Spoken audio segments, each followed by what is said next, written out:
Welcome to Encounter, where we celebrate putting faith into action and community leaders who live out compassion, grace, and love.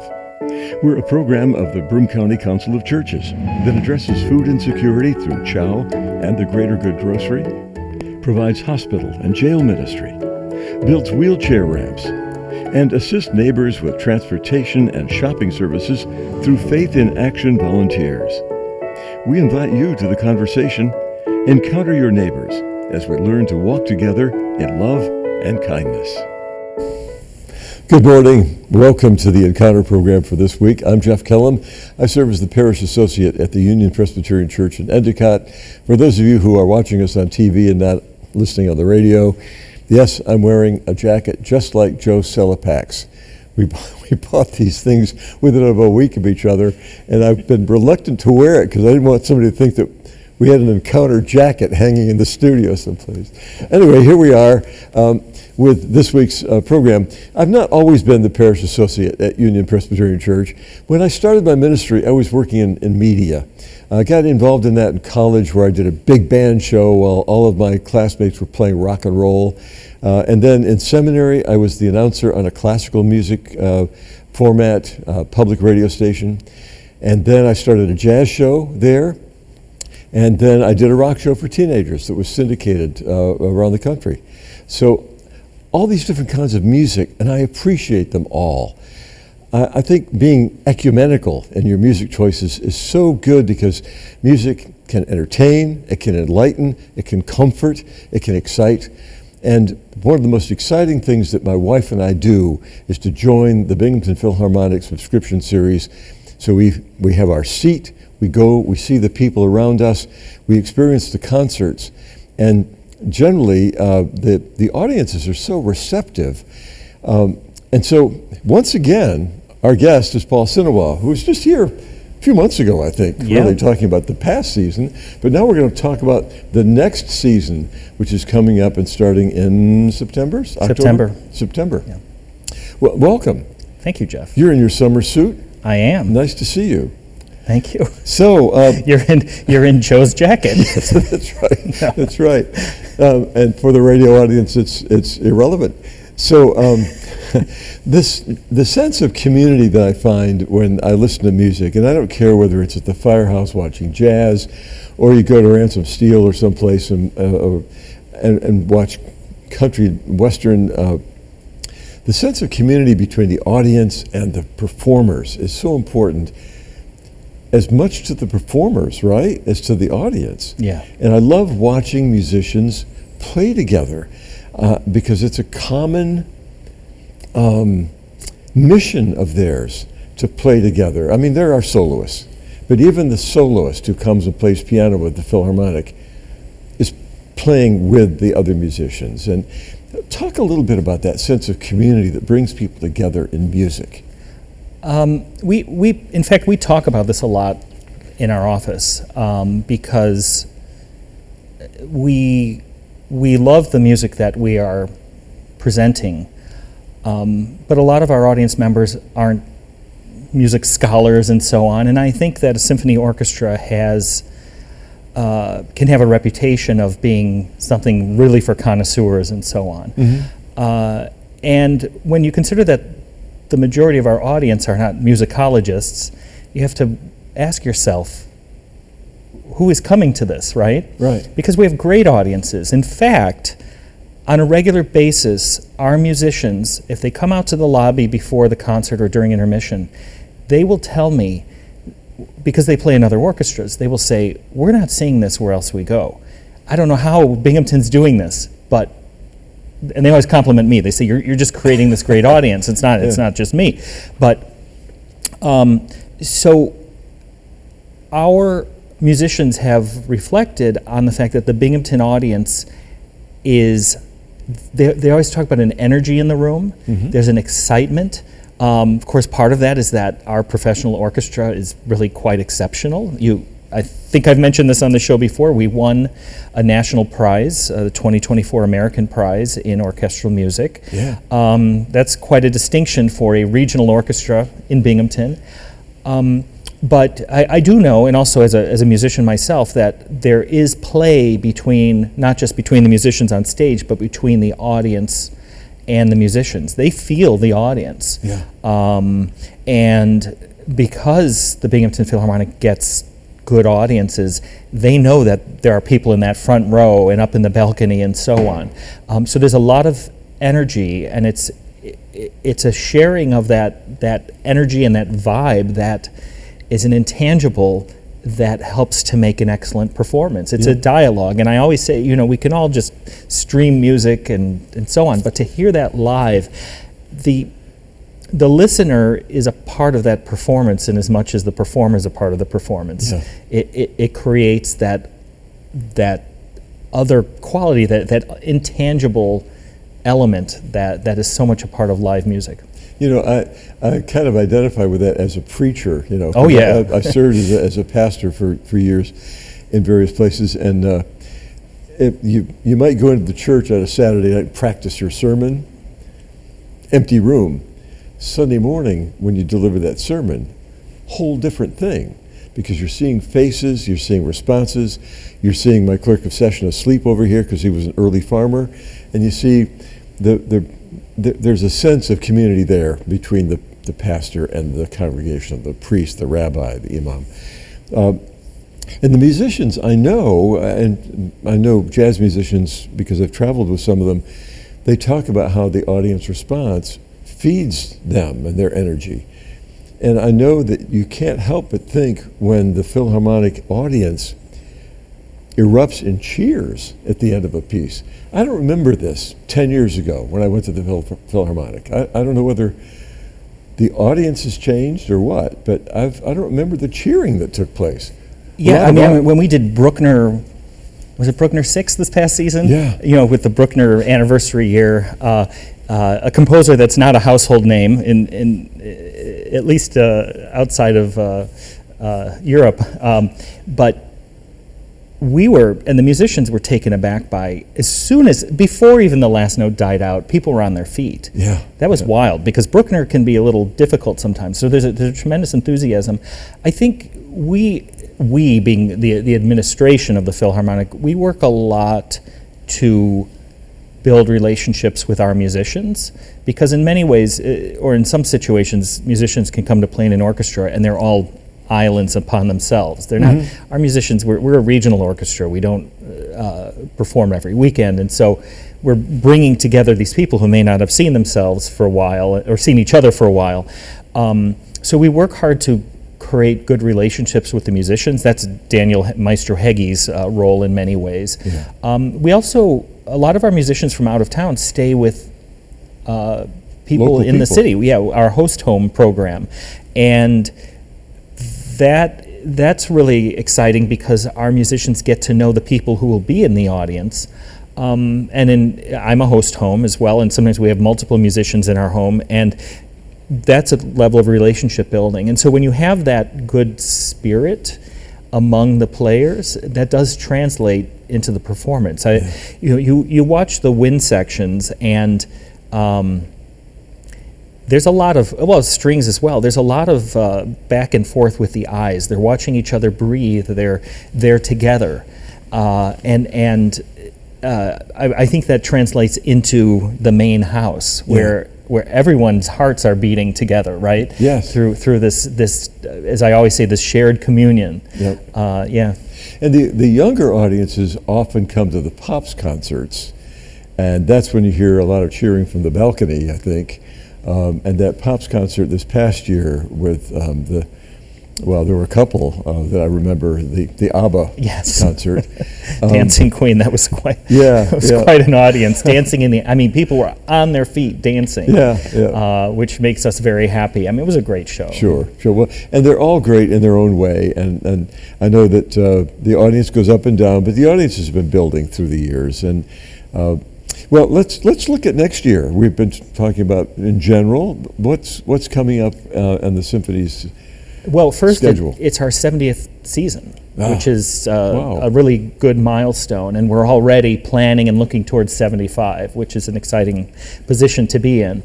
In many ways, the 70th season is a choral season, because we weren't really thinking this way, but 3 of our concerts have choirs on it. So one is our Winter Wonderland, which for the past few years we brought in a treble soloist from Grace Episcopal Church in New York City to sing this beautiful solo that takes place during The Snowman, which is an animated feature without spoken word, and the orchestra performs the music live. And we've had this lovely child soloist every year, but this year we've invited Vestal Voices, which is out of Vestal High School, and we're really excited to have a choir of young people, not just to enhance that performance, but to actually get to know what we do. And these young people are going to be inside of the orchestra, which is really exciting. Yeah. They'll also perform some of their own music on the program. Actually, I'll scoop it. The Thomas Luis de Victoria's O Magnum Mysterium, which is a Christmas motet. How great that we have a local high school who's performing unaccompanied Renaissance music. That's fantastic. Yeah, right. So we have them. And then the group that brought us ABBA, Genes and Classics, they're from Toronto. They're coming back for a show called One Vision, the music of Queen. And when we were booking that show, we didn't realize that the entire second half of the show requires a chorus.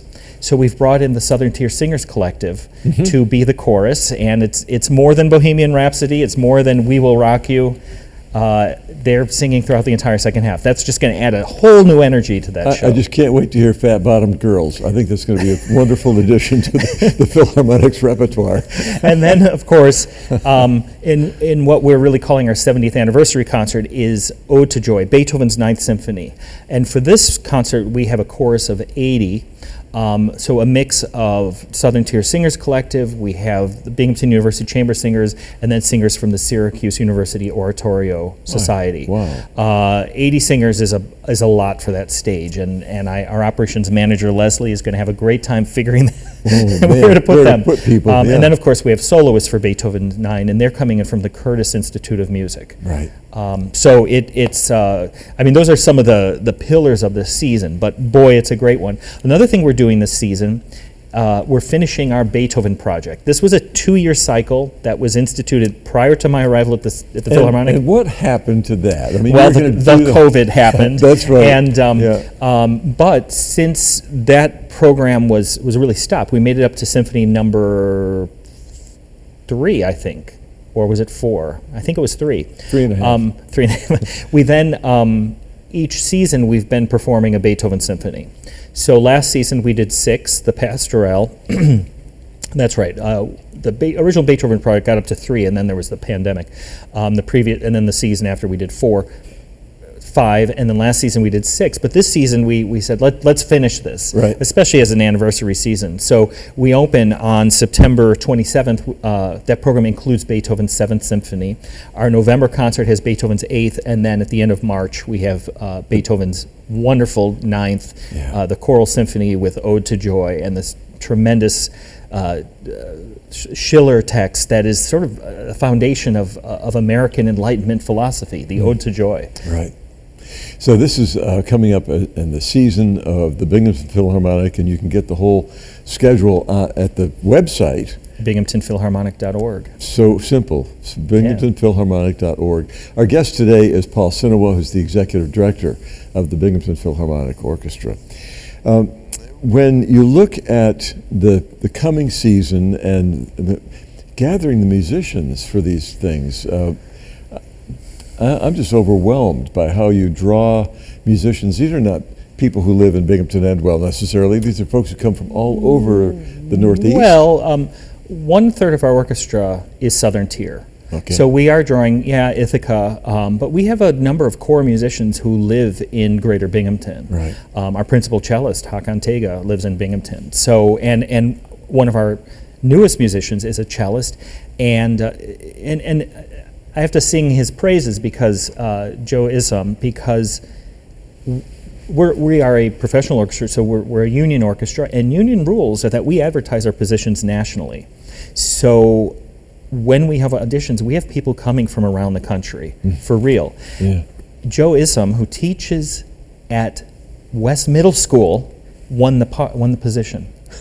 We are so happy about that, and we're also happy because his girlfriend won a viola position the year earlier. So now we have it's nice to have a couple in the orchestra. We actually have several couples in the orchestra. So that's quite an accomplishment. He's teaching in our community, and he's playing with this orchestra. But a third, so Southern Tier, another third from New York City area, and then we have this other third that's sort of far-flung, coming in from Philadelphia, Boston. Our principal trombonist comes in from Minneapolis. Our principal bassoon comes in from San Francisco. Oh my gosh. So that's the nature of the symphonic world, that we attract people from all over. And it's one of the reasons of our success is that along with Daniel Heggie's leadership, but we also have really persnickety audition committees. I was going to ask. You don't not everyone gets in, and we have held auditions, which, as an administrator, costs us money. But we have had auditions where nobody is selected. Wow. And that's pretty incredible, actually. So who makes up the audition committee? So the audition, of course, our music director's on it. You would then have the principal player in a section. So if it's a violin audition, our concertmaster will be there. And then the rest of the panel is made up of section members. When we get into the winds, it gets a little trickier because traditionally a symphony will have 3 clarinet positions. So if it's a clarinet audition, you might have our principal clarinetist, Paul Cho, and then other members of the woodwind section. Yeah. So it's a panel of 4 or 5. Right. And these auditions will take place during a day of usually a performance weekend, we're busy enough preparing a concert on a performance weekend, but then behind the scenes we have auditions going on a Thursday or a Friday. Right. So starting at 10 a.m., these musicians will arrive and they warm up, and then they come to the panel, they play. The auditions are blind, so the panel does not know who is playing.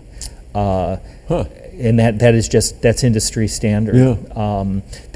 When we have a lot of auditioners prior to that day, we may have to screen by resume in order just to reduce the number of auditions, because some positions are very popular and we'll get more than we can handle. Sure. But when it comes to the audition itself, they are blind, and that is something we take extremely seriously, and we have rules. The auditioning musicians have to go through the stage door. The panel has to come through the front door of the theater. So they cannot see each other. Wow. They cannot talk, things like that. Yeah. But it helps us to have the fairest situation. When will the harmonica auditions be? Harmonica auditions. In case I want to come. We don't have an opening. We've had this harmonica player for years, but we never book him because there's never a role. Well, I'm kidding. I can't play anything. I've never had the discipline. My dad played drums in the UE High School band. My mother played saxophone in the UE High School band. I never had the discipline to play anything. I just was awful, and probably no talent to begin with. But you really love this job, don't you? It's really been, my wife and I feel we were really, there's some divine providence that brought us here to Binghamton. Yeah. We escaped from South Florida weeks before the pandemic and arrived here, and then there was the pandemic. And so, that could be a punchline. I come to lead this orchestra that can't perform, but it also gave me a tremendous opportunity to in this pause, to sort of right the ship or make the ship sail better. And it's also, in the spirit of divine providence, it's a time in my life, as well as my wife's life, in her work and our roles in Binghamton, that we're not brand new people, we're older, and we have this beautiful house. We know we would never get a beautiful house on the west side anywhere else in the country, at least at that price, and we are in a position where we're continue to establish roots in the community, and we also know that moving to another place wouldn't get us anything that's better. I've lived in enough places. Mm-hmm. I've lived in major cities. I've lived in other countries. Binghamton is extremely special. And having that experience, and I realize that folks who've never moved anywhere out of the area tend to be the most negative about the area, and that's true anywhere too. Yeah. But recognizing this at this point in our lives, it's been really wonderful to dig into this organization, build up a really excellent, brilliant, and talented team of office mates who really believe in our mission, and to look at the long haul, and not say this is Binghamton. It's a step to something more, which we often see in this industry and in this community. No, to settle in and say let's make this work. And the thing that's making it work is it's not just me.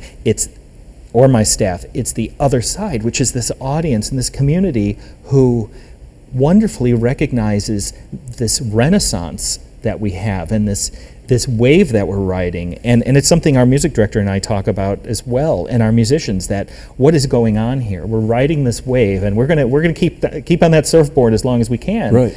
But in my experience, it's recognizing that we have a community that is engaged and interested in supporting this orchestra, and not just financially or by buying tickets, but by coming to concerts and loving it and not taking it for granted. Yeah. We are so fortunate. Yeah. I never thought about the fact that our conversation would take the turn toward a call, but as you talk about divine providence brought you here, you've answered a call to this kind of work, and this is not every call is into ordained ministry, but there is a ministry of sense that you're providing. Jeff, I've been a church musician for a very long time. I'm officially retired at the moment. Me too.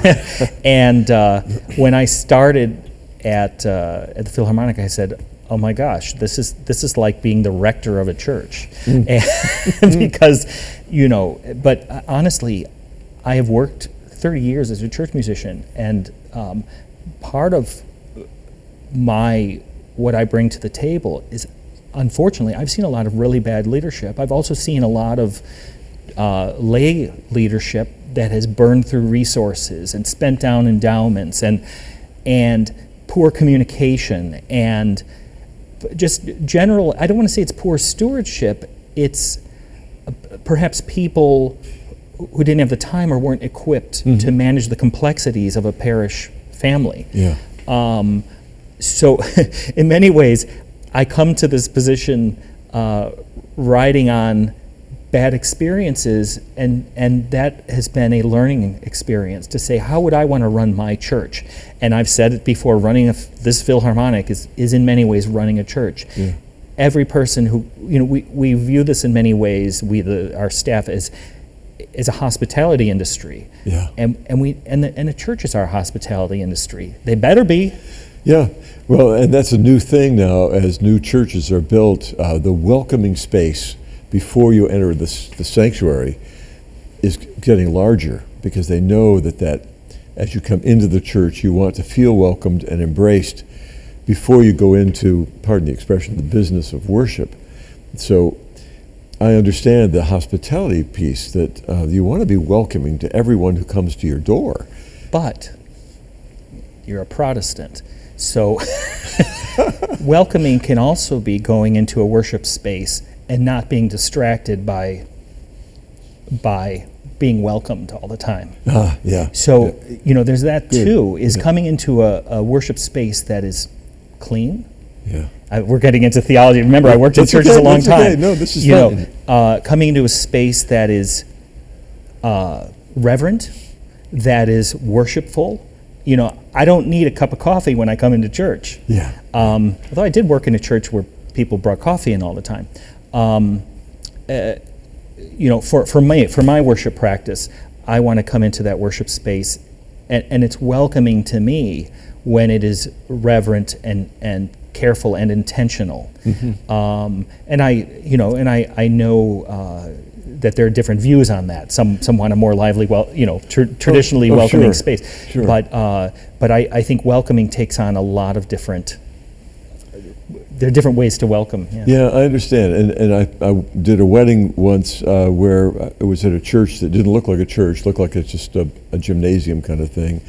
And that welcoming center was huge. Had a little coffee shop where you paid for your refreshments and some games for the kids. And then you went into the sanctuary, which was just a big room. There was not a religious symbol in it. That attracts some folks. Right. But like you, I like a sanctuary, a place set apart, so that when I walk into it, I feel like this is sacred. I realize every place is sacred, or can be made sacred, but I feel more comfortable that way. It may be my age. This is the way I was brought up. But I don't need to put my feet up in a recliner and as if I'm at home watching the service on TV. Well, and I feel that way about sacred music. Yeah. I want to hear music that I don't hear on the radio. Well, yeah, I mean, you can hear some sacred music on the radio, but I don't want to hear what I hear at the mall. I don't want to hear, I want to be right. I want that experience to be in that sanctuary where we've set aside a glorious space for the worship of God. Yeah. And and that is one religious philosophy, understandably. Yes. Yeah, but getting off topic. No, this is not at all off topic. We have no topics. It's not like we planned this. There's no teleprompter. We don't know what's going on half the time. But this is why interviewing people like Paul Cienniwa is so.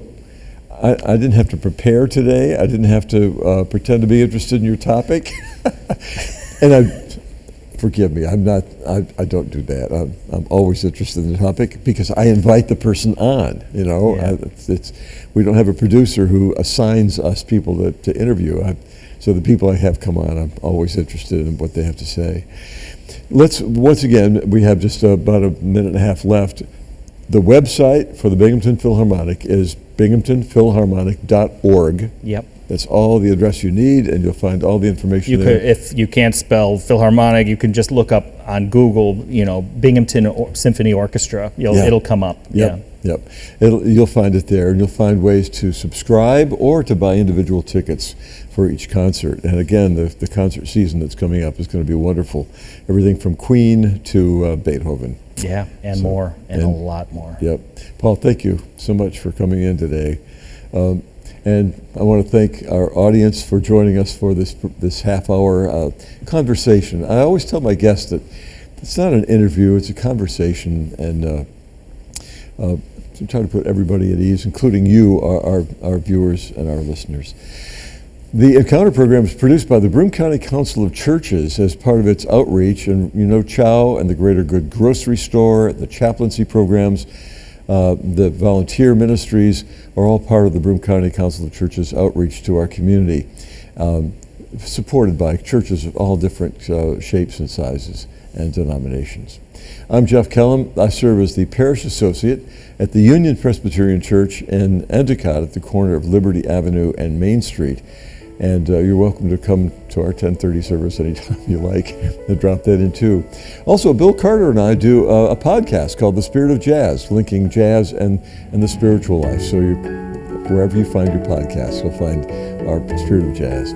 Thank you for joining us. I hope that in the coming week you'll be gentle with people and with yourself.